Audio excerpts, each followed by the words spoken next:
श्री शिवाय नमस्तुभयम। दोस्तों, आप सभी लोग जानते हैं कि 24 सितंबर 2024 यानी मंगलवार के दिन पितृपक्ष की सप्तमी तिथि पड़ रही है दोस्तों। और यह वह मंगलवार है जो पितृपक्ष महीने में पड़ने वाला सबसे बड़ा मंगलवार सप्तमी तिथि है, क्योंकि यह पितृपक्ष महीने में पड़ रहा है। और आप सभी लोग जानते हैं कि पितृपक्ष का महीना 18 सितंबर से शुरू होकर 2 अक्टूबर तक चलेगा। गुरुजी ने कहा कि इस पितृपक्ष महीने का अपना एक अलग महत्व होता है। पितृपक्ष महीने में आपके पितर इस धरती पर आते हैं और अगर हम उनको प्रसन्न करने के लिए कोई भी उपाय करते हैं तो वह आपसे प्रसन्न हो जाते हैं। तो दोस्तों, इस मंगलवार सप्तमी तिथि के दिन आपको यह उपाय अवश्य ही करना चाहिए। और दोस्तों, आप सभी लोग जानते हो, मंगलवार सप्तमी तिथि का अगर सबसे बड़ा कोई उपाय है तो वह 2 चुटकी काला तिल वाला उपाय है। तो दोस्तों, इस मंगलवार सप्तमी तिथि के दिन आप लोगों को इस 2 चुटकी काला तिल वाला उपाय को जरूर करना है। बहुत सारे लोग होंगे जिन लोगों ने इस उपाय को ना किया हो, मतलब पूरा साल निकल गया, उन्होंने किसी भी दिन इस 2 चुटकी काला तिल वाला उपाय को ना किया हो। पर दोस्तों, आपके पास एक आखिरी मौका बचा हुआ है, जो कि 24 सितंबर मंगलवार सप्तमी तिथि के दिन है। तो इस दिन आप लोगों को इस वाले उपाय को जरूर कर लेना है, भले ही आपने पूरे साल भर इस उपाय को ना किया हो। पर अगर आपने इस श्राद्ध पक्ष महीने की मंगलवार सप्तमी तिथि के दिन अगर इस वाले उपाय को कर लिया तो आपको इस उपाय को करने का वह फल मिलेगा जिसकी आपने कभी कल्पना भी नहीं करी होगी। इसीलिए आप लोग इस वाले उपाय को एक बार जरूर कर लेना, ताकि आप लोगों के हाथ से यह मौका ना जा सके और आपको इस उपाय को करने का फल मिल सके।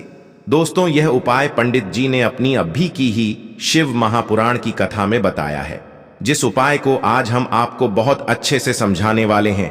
इस वीडियो को देखने के बाद इस उपाय को समझने के लिए आपको कोई और वीडियो को देखने की जरूरत नहीं पड़ेगी। तो चलिए दोस्तों, उपाय को शुरू करते हैं। देखिए, यह इस पितृपक्ष महीने के मंगलवार सप्तमी तिथि के दिन यह इतना खास होता है, इतना महत्वपूर्ण होता है। देखा गया है कभी कभी बड़े बड़े पूजा पाठ अनुष्ठान से जो मनोकामना पूर्ण नहीं होते, वह पितृपक्ष महीने के दिन एक छोटे से उपाय करने से ही आपकी मनोकामना पूर्ण हो जाती है। और बहुत सारे लोगों ने इस उपाय को किया भी है और उनको इस उपाय को करने का फल भी जरूर मिला है। अगर आप लोग भी इस उपाय को करना चाहते हैं तो आप इस उपाय को पहले अच्छे से समझ लेना, सुन लेना, उसके बाद करना। आपको इस उपाय का फल जरूर मिलेगा। और इस उपाय को कर लेने से आपके घर में चाहे किसी भी प्रकार की दुख और समस्या क्यों ना चल रही हो, आपको उसका कारण भी नहीं पता है कि भाई यह समस्या किस कारण से चल रही है। उसका कुछ भी कारण हो सकता है, जैसे पितृदोष हो सकता है या किसी भी तरह का मंगल दोष भी हो सकता है। तो इस दिन आप लोगों को 2 चुटकी काला तिल वाला उपाय कर लेना है। यह एक ऐसा उपाय है जिस उपाय को अगर किसी विशेष दिन पर किया जाए तो भाई उस विशेष दिन का जो है वह तो हमें मिलता ही मिलता है। पर हमने उस दिन पर इस 2 चुटकी काला तिल वाला उपाय को किया है तो हमें उससे भी बड़ा फल मिलता है, और फल बहुत जल्दी मिलता है, क्योंकि आप इस उपाय को बहुत ही बड़े और विशेष दिन पर कर रहे हो। तो चलिए अब उपाय के बारे में बात करते हैं। लेकिन उससे पहले आप लोगों को यह जानना आवश्यक है कि आखिर यह उपाय किस समय करना है, किसको करना है और कैसे करना है। तो चलिए हम आगे आपको वीडियो में एक एक करके बता देते हैं। लेकिन उससे पहले अगर आप लोग हमारे चैनल पर नए हैं तो हमारे चैनल को सब्सक्राइब कर लेना और इस वीडियो को लाइक करके कमेंट बॉक्स में श्री शिवाय नमस्तुभ्यम ओम नम शिवाय जरूर टाइप कर देना। तो दोस्तों, इस 2 चुटकी काला तिल वाला उपाय को हमें इस मंगलवार सप्तमी तिथि के दिन कैसे करना है, किसको करना है, किस समय करना है और कहां पर करना है, ये सारे सवालों के जवाब आपको इस वीडियो में मिल जाएंगे। और जो यह वीडियो देखेगा भाई, उसको 2 चुटकी काला तिल वाला उपाय जरूर करना चाहिए, क्योंकि इस दिन काला तिल का भी बहुत ही बड़ा और विशेष महत्व होता है। और जब बात आ जाए 2 चुटकी काला तिल वाला उपाय की, तो यह सोने पे सुहागा वाली बात हो जाती है और यह एक बहुत ही बड़ा उपाय हो जाता है इस मंगलवार सप्तमी तिथि का। तो अब दोस्तों, इस 2 चुटकी काला तिल वाला उपाय को आखिर करना किसको है, सबसे पहले हम लोग वह बात जान लेते हैं। तो देखो, घर की जो बड़ी माताएं बहनें होती हैं, उन माताओं बहनों में से कोई भी एक बड़ी माता बहन इस वाले उपाय को कर सकती है। और दोस्तों, अगर आप चाहे तो अपने घर में से सभी सदस्यों को भी इस उपाय को करवा सकते हैं। अगर किसी व्यक्ति की खुद की कोई मनोकामना है, खुद की कोई दुख और परेशानी है जो कि वह अपने लिए ही करना चाहता है, इस वाले उपाय को तो वह खुद अपने लिए भी कर सकता है। बाकी अगर कोई घर में से ऐसा है जो कि अपने पूरे घर परिवार की सुख और शांति के लिए यह वाला उपाय करना चाहता है, तो भाई वह भी कर सकता है। उसमें भी कोई दिक्कत वाली बात नहीं है। कहने का मतलब यह है कि इस उपाय को हर एक सदस्य भी कर सकता है और पूरे घर परिवार के सदस्य के लिए घर की बड़ी माताओं बहनों में से कोई एक माता बहन भी कर सकती है। माताएं बहनें अगर घर में उपस्थित ना हो या वह यह वाला उपाय ना कर पा रही हो, तो फिर घर का कोई बड़ा सदस्य भी इस 2 चुटकी काला तिल वाला उपाय को कर सकता है। चाहे फिर वह पुरुष ही क्यों ना हो, उसमें कोई भी दिक्कत वाली बात नहीं है। उसके बाद में दोस्तों, जो अगला प्रश्न निकल कर आता है वह यह आता है इस उपाय को लेकर कि आखिर इस उपाय को हमें किस समय करना है, सुबह के समय करना है कि शाम के समय करना है।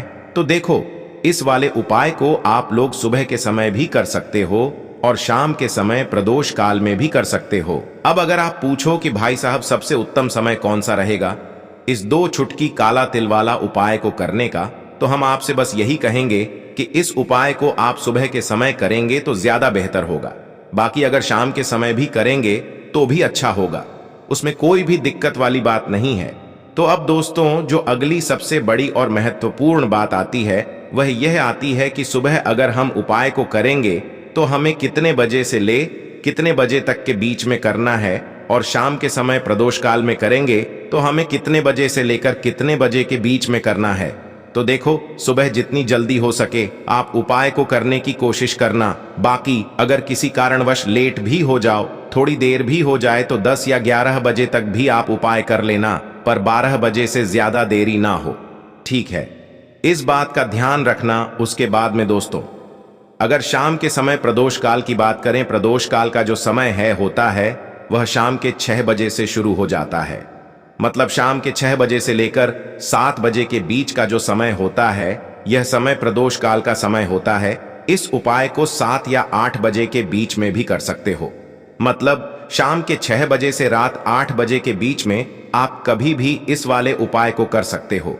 उसमें कोई भी दिक्कत वाली बात नहीं है। किसी कारणवश ना कर पाओ तो थोड़ा देरी से भी कर सकते हो, आपको उपाय का फल जरूर मिलेगा। देखिए, पितरों को अगर कोई व्यक्ति प्रसन्न कर लेता है, न अपने पितरों का आशीर्वाद प्राप्त कर लेता है, उसके जीवन में कभी भी धन की कमी नहीं रहती है। अब पीपल का जो पेड़ होता है, इसमें हमारे पितरों का वास होता है, त्रिदेव का वास होता है, ब्रह्मा विष्णु महेश का वास होता है, मां लक्ष्मी भी पीपल के पेड़ में वास करती हैं। शनिदेव को पीपल का पेड़ बहुत ज्यादा प्रिय होता है। आप समझ सकते हैं कि पीपल के पेड़ में अगर पितृपक्ष में यह उपाय आप करते हैं तो फिर आपके भाग्य को चमकने से कोई रोक नहीं पाता है। तो जो लोग चाहते हैं कि अपने जीवन में जल्दी से जल्दी धनवान बन जाएं, धन उनके पास आता रहे, उन्हें तो जरूर पितृपक्ष में किसी भी दिन पीपल के पेड़ से जुड़ा हुआ यह उपाय जरूर करना चाहिए, क्योंकि पितृ तो प्रसन्न होते ही हैं। मां लक्ष्मी की कृपा कभी भी आपके घर से दूर नहीं होती है। हमेशा माता लक्ष्मी का आशीर्वाद आपके घर पर बना रहता है।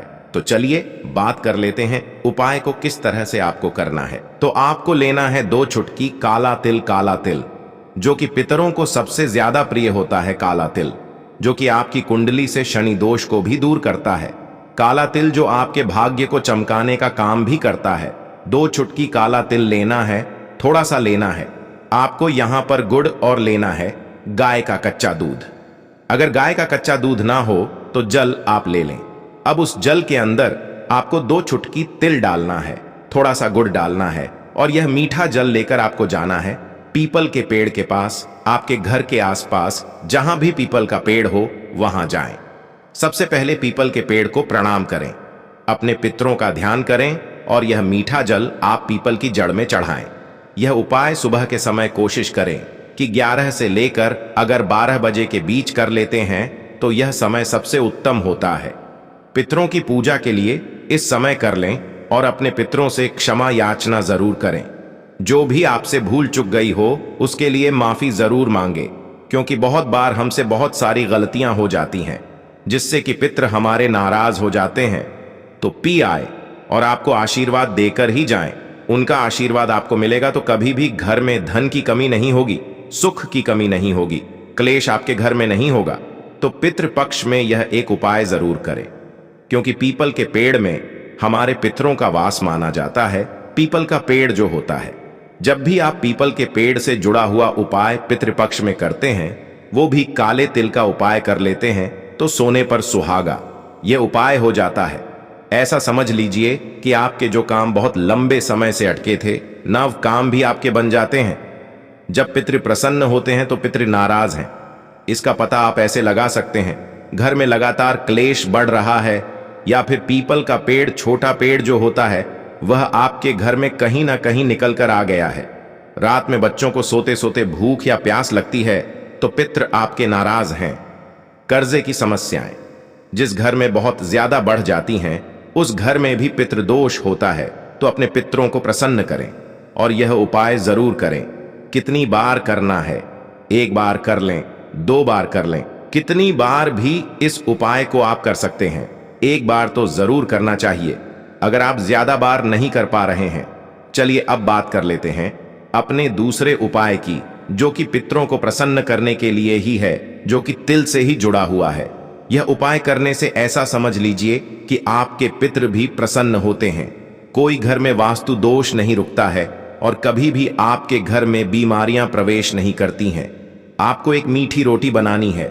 मीठी रोटी का मतलब है जो आटा आप मारते हैं उसमें थोड़ी सी शक्कर या गुड़ मिला लें और उस रोटी को, मीठी रोटी को बना लें, और उस मीठी रोटी के ऊपर थोड़ा सा आपको काला तिल रखना है।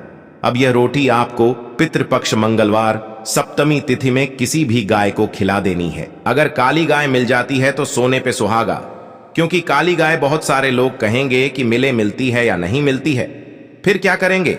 अगर काली गाय नहीं मिलती है तो सफेद गाय को खिला दें।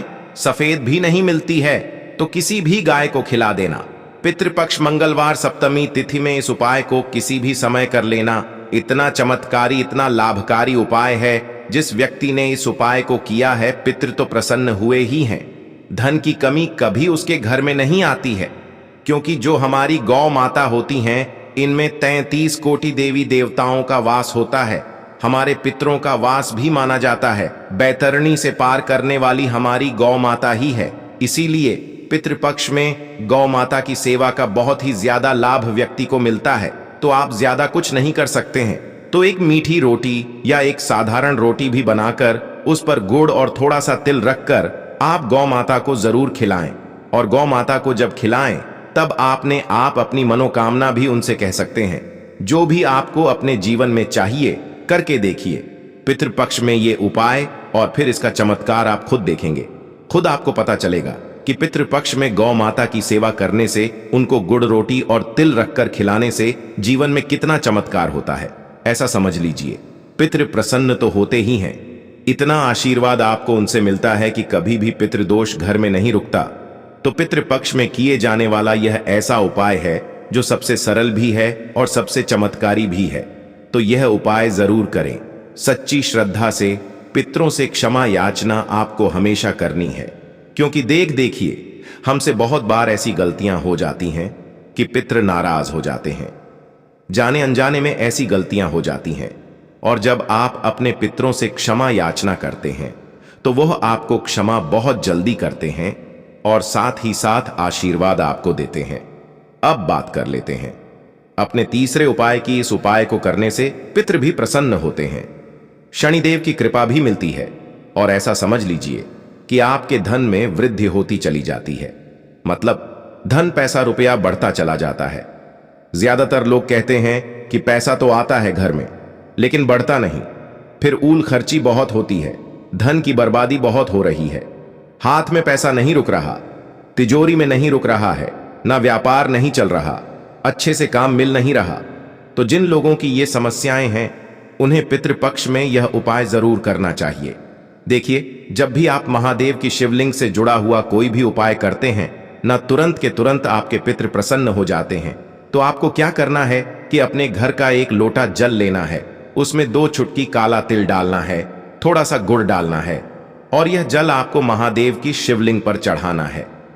यहां पर आप महादेव की शिवलिंग पर जब जल चढ़ाएंगे तब आपको अपने पितरों से क्षमा याचना करनी है। उनसे कहना है कि हमारे घर में जितनी भी धन संपदा की कमी है, धन से जुड़ी समस्या है, हमारे कष्टों को आप दूर करना तो देखिए। जब भी आप अपने घर का जल महादेव की शिवलिंग पर चढ़ाते हैं, वह सीधे सीधे आपके पितरों के पास जाता है। तो यह उपाय ऐसा समझ लीजिए कि सबसे बड़ा उपाय है। अगर पितरों को तुरंत प्रसन्न करना है, तुरंत तुरंत जीवन में सुख चाहिए, घर से क्लेश तुरंत के तुरंत दूर करना चाहते हैं, तो पितृपक्ष में कभी भी यह उपाय कर लेना। इतना चमत्कार इस उपाय का है कि जैसे ही करेंगे 2 से 3 दिन के अंदर आपको अपने जीवन में खुद इसका चमत्कार, इसका बदलाव दिख जाएगा। बहुत ही उत्तम उपाय है। तो दोस्तों, ये थे पूज्य गुरुजी द्वारा बताए गए कुछ बहुत ही खास उपाय। अगर आपको जानकारी अच्छी लगी हो तो वीडियो लाइक करिएगा। मिलते हैं फिर एक नए वीडियो के साथ। श्री शिवाय भयम।